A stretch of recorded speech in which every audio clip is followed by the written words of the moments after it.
అటు BRS party రాష్ట్ర నేత రాకేష్ రెడ్డి గారు మాట్లాడే ప్రయత్నం చేద్దాం. కేసీఆర్ గారి హెల్త్ ఎలా ఉంది? సో చాలా మంది కొంత టెన్షన్ పడుతున్నారు, కార్యకర్తలు కావచ్చు, అభిమానులు. కేసీఆర్ గారు ఆరోగ్యంగా ఉన్నారు. వారు మా నాయకులందరితో కూడా మాట్లాడడం జరిగింది. రాష్ట్రంలో ఉన్నటువంటి కొన్ని ప్రధానమైనటువంటి సమస్యల విషయంలో కూడా నాయకులతో ప్రస్తావించడం జరిగింది. ఇటీవల వారికి వైరల్ ఫీవర్ వచ్చినటువంటి నేపథ్యంలో చిన్న సమస్యలు ఉంటే వైద్యుల పర్యవేక్షణ ఉంటే త్వరగా నయమవుతుంది అనేటువంటి ఉద్దేశంతో మాత్రమే వారు రావడం జరిగింది తప్ప ఎటువంటి తీవ్ర ఆరోగ్య సమస్య లేదు.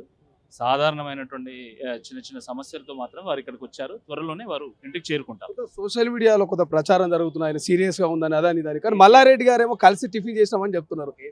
కేసీఆర్ గారు అంటేనే సంచలనం. అది వారు మాట్లాడినా, వారు ఎక్కడికైనా వెళ్ళినా, వారు ఇక్కడ కనబడ్డా కూడా సంచలనమే.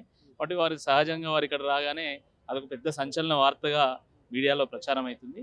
వారు సాధారణంగా అందరితో గడిపింది. ఇప్పుడు మేము వెళ్ళినటువంటి ఈ పావుగంట సమయంలో కూడా అందరితో పాటు వారు నవ్వుతూ మాట్లాడడం జరిగింది. కాబట్టి అసలు ఎటువంటి అనారోగ్య సమస్య లేదు, తీవ్రమైన సమస్య లేదు. జ్వరంతో మాత్రమే వారు బాధపడ్డారు. కాబట్టి ఆ పోస్ట్ ఫీవర్ ఏమైనా ప్రాబ్లమ్స్ ఉంటాయో తెలుసుకోవడానికి మాత్రమే వారు ఇక్కడ రావడం. బులెటిన్ ఏమైనా విడుదల చేసే అవకాశం ఉందా? ఆయన డిశ్చార్జ్ ఎప్పుడు చేస్తారు? మళ్ళీ ఈ రోజు ఏమైనా వచ్చే అవకాశం తెలియదు, మాకు చూడాలి. అంటే నాకు ఎందుకో గవర్నమెంటే అత్యుత్సాహం ప్రదర్శిస్తుందేమో అని అనిపిస్తుంది. వారు కూడా మనిషే కదా, వారు ముఖ్యమంత్రిగా పనిచేసినా కూడా వారు కూడా మనిషే కదా. చిన్న చిన్న సమస్యలు వస్తాయి కదా, జ్వరాలు వస్తాయి కదా, అప్పుడు ఒకసారి చూపించుకుంటే బాగుంటుందనే ఉద్దేశంతో వారు ఇక్కడ రావడం జరిగింది. కానీ గవర్నమెంట్ హడావిడి చేసి ఏదో జరిగిందనే. ముఖ్యమంత్రి గారు కూడా మంచి వైద్యం అందించాలని చెప్తా ఉన్నారు. బండి సంజయ్ లాంటి వాళ్ళు పరామర్శిస్తున్నాం. మంచిదే కదా, మంచిదే కదా. నాయకుల మధ్యలో పార్టీలు వేరైనా, భావజాలాలు వేరైనా, నాయకుల మధ్యలో ఆరోగ్యకరమైనటువంటి వాతావరణం ఎప్పుడు కూడా రాష్ట్రానికి మంచిది, ప్రజలకు మంచిది.